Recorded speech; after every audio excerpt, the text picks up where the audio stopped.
কিন্তু তার মনটা অজান্তেই সেই মেয়েটার দিকে টানতে শুরু করে। পরের দিন অর্ণব ইচ্ছা করেই আবার সে এলাকায় যায়।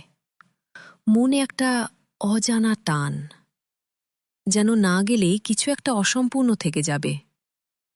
সে দূর থেকে দেখে একটা ছোট্ট উঠোনে কয়েকটা বাচ্চা মাটিতে বসে পড়ছে। সামনে দাঁড়িয়ে মিতালি, সে বাচ্চাদের পড়াচ্ছে। অর্ণব চুপ করে এক কোনায় দাঁড়িয়ে সব দেখতে থাকে, তবে কথা বলার সাহস পায় না। বাচ্চারা, আমার সাথে সাথে তোমরাও বলো, A for apple, A for apple. Apple. B for ball, B for ball. For ball.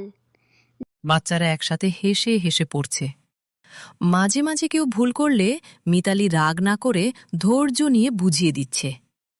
তারপর ক্লাস শেষ হলে মিতালি নিজেই ঝাড় দিয়ে উঠোন পরিষ্কার করছে।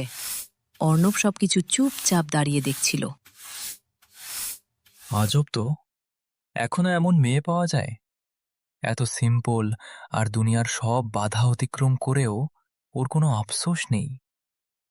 আজকালকার মেয়েরা তো ফেসবুক ইনস্টাগ্রাম ছাড়া কিছুই বুঝে না, আর কিছু হলেই হাল ছেড়ে দেয়। আর কিছু মেয়ের তো ন্যাকামি আছেই। মেয়েটা কত আলাদা, ওর সাথে কি একটু কথা বলবো? আমাকে আবার খারাপ মনে করবে না তো? অর্ণব তাকে দেখে মুগ্ধ হয়ে যায়।